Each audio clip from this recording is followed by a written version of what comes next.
Today I'll answer a question from someone who has come to one of those crossroads in his career path. He's looking for some advice on which direction to turn. So let's get into it.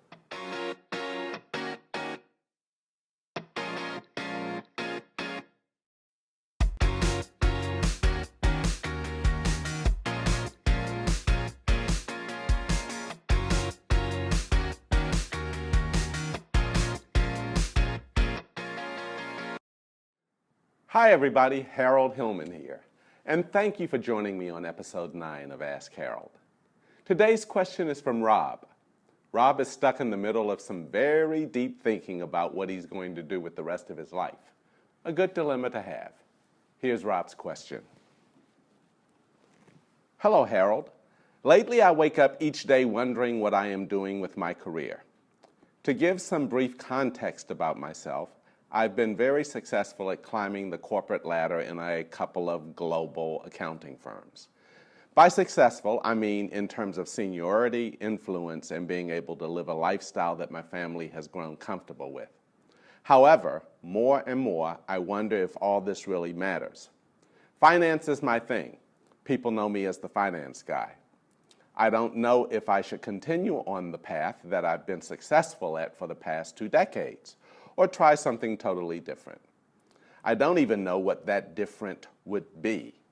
It could be to do something that I feel more passionate about, away from anything corporate. I really don't know. I just want more clarity on where I am going. Thanks in advance for your advice. Rob. Hey Rob, thanks for that great example of an existential question. I use that word to describe the state of mind when any path is a viable option, but which one you choose will have different and equally important consequences on your life.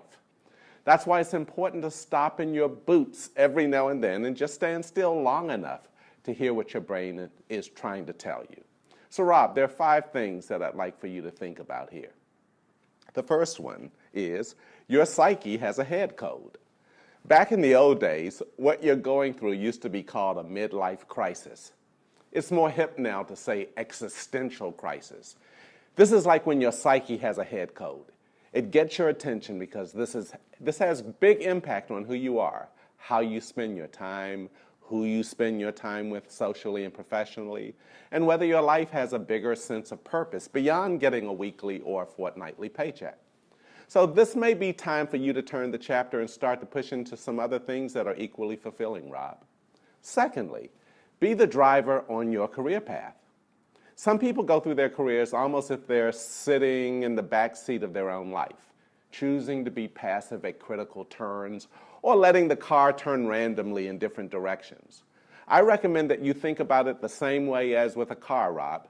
Get in the front seat, put your hands on the steering wheel, your foot on the accelerator, and start to drive your career in a direction that you believe will give you the most benefit. For you, that may be something completely different from finance. Thirdly, know yourself. Self-awareness helps. What really drives you? Is working for a particular brand or something that you want to take a stand on, something important, like the environment, or giving back to the community, or a social cause? Maybe even a hobby that is so energizing for you that you decide to turn it into a full-time job.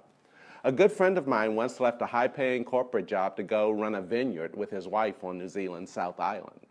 People thought he was crazy for stepping away from a high-paying job, but he knew himself well enough to know what would keep him more energized for the long game. The fourth thing, Rob, is learn more about your options. Once you start to tease out what really appeals to you, then take the next step to read more, or get more hands-on or close-up experience, or network with other people who've done the same thing. The point here is to stimulate your thinking. It's about allowing your mind to diverge into what's possible. Before you put any constraints on anything, allow yourself to really dream about what you want to do with no constraints, where there's a real source of joy that resides somewhere right there in the middle of that dream. So Rob, keep pushing through and learn more about the options that sit in front of you. Finally, build a plan and take action. And this is where the rubber hits the road. Building a plan and taking action is what separates dreamers from those who actually live their dreams. If you back yourself, other people, like your family and friends, are more likely to back you as well. Stepping away from certainty can be scary, but equally rewarding and beneficial if it takes you to a better role with new challenges and lots of things to learn. Bottom line, Rob, is you'll never really know unless you try. So put your hands on the steering wheel and decide where to turn. Thanks for that question. It was an important one. And thank you all for watching Ask Harold. On the next episode, I'll answer a question from a viewer who knows they need to give up some of their control and to delegate more, but is unsure how to do this. This is a very common issue, so I look forward to giving some guidance on this one. Remember, if you like this video, tell others about it and subscribe to Sigmoid's YouTube channel. And if you have a question of your own or want to see my other videos and articles, go to my blog at drharoldhillman.com. Take good care and see you all soon.